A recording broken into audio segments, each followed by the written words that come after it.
Hello everyone, welcome back to a new video.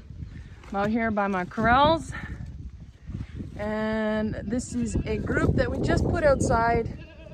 They were still in the barn because I just hadn't had a chance to have someone help me put them outside because they were quite the ordeal to get out here. None of them are really tame, and I haven't been feeding them a whole lot of grain, so they're not very good with food bribery either. So my fiance and I carried them from the barn to this third corral here. But they all look really good, they're doing really well, and now they're outside, so they're gonna look even better and they're gonna do even better. So I'm really excited to see how they do in here. And then there was 9 in here, and then we've got little Night here. She was my first bottle baby.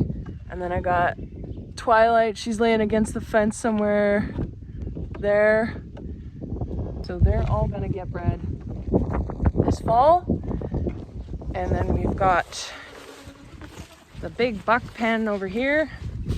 I have one little buckling that I still need to add to this group, but I wanted to get him tested first. So all of these guys are actually looking really well, except for Summy. He needs to get some more weight on him, that guy right there. But everybody else looks really good in there. I've been letting them graze on the alfalfa here, so that gives them a lot of protein, and that should help them get into better shape for breeding season this fall. And I also kind of bit the bullet and ended up buying, it's electric net fencing with a solar powered battery. So I'm hoping that I can let some mamas and babies graze out on the grass all the way over there, and then some intermittent feasting on the alfalfa just so that they can get nice and fat for fall. I've also got 2 Nubian does, that's Marshmallow and Milkshake. She's a turd, that one. But I'm gonna breed them to that Nubian buck I got earlier this spring, so then I can hopefully get some 50% papered Nubian doelings in the future. And then the plan is to build up some Nubian lines in with the boar goat lines, just because some of my boar goats are struggling feeding twins and they shouldn't be. So I'm breeding in some Nubian into the boar and Kiko. My Kikos are actually doing really well. They have a lot of milk because they're a dual purpose breed, so I'm not too worried about those guys. But my boars need a little bit of buffering up when it comes to the milk department, so hopefully I can be successful with that. I'm gonna see the first results of that in August because I had that buck in with some does in March, so we'll see how it goes. All right, it's the following morning. I am milking cows, and I just wanted to give you guys a quick little rundown of how I milk cows. And that's kind of like just the technique of stripping teats. So right here in the second spot, I've already cleaned her and stripped her actually, but this is cow 1393. Her name is Inari. And this is just kind of how I strip teats on a cow.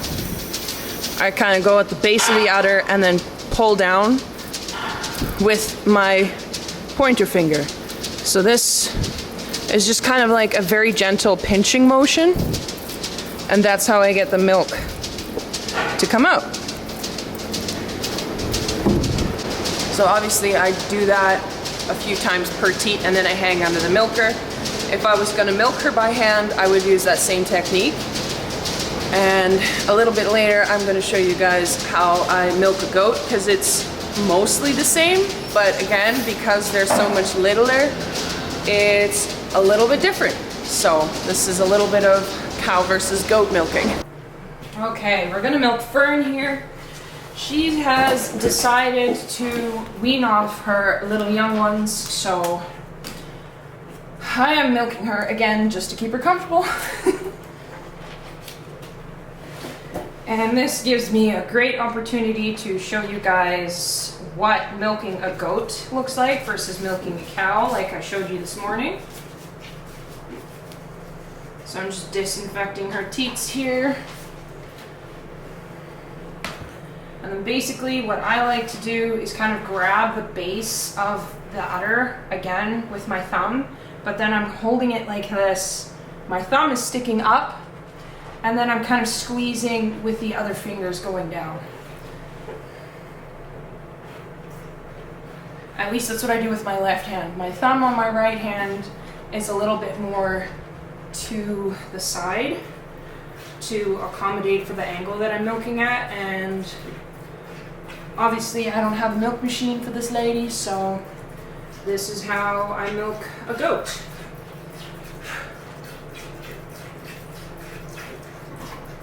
And this is a really lovely goat to milk. She has amazing teat length and awesome teat placement. Like, she's got my favorite udder out of all of the Nigerian goats. I absolutely adore her. She's a bit of a prick when it comes to being around the other goats, but with the milking and on the milking stand, she's a golden girl, so.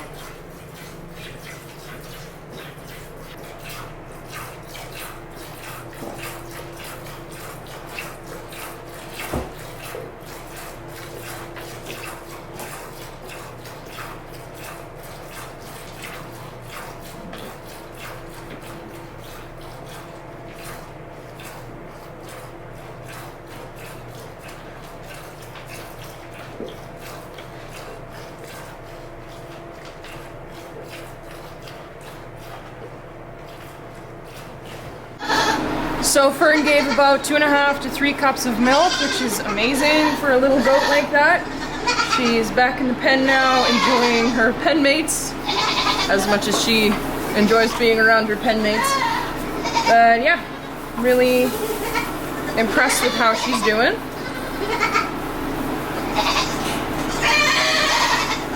We've moved some goats around in the last couple of days, so they're a little bit noisy now.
So something really exciting is happening very, very soon. We are making a very big expansion on the north side of our calf barn.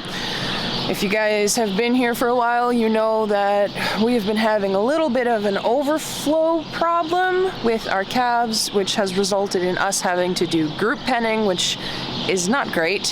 So we have decided to make an expansion on the calf barn.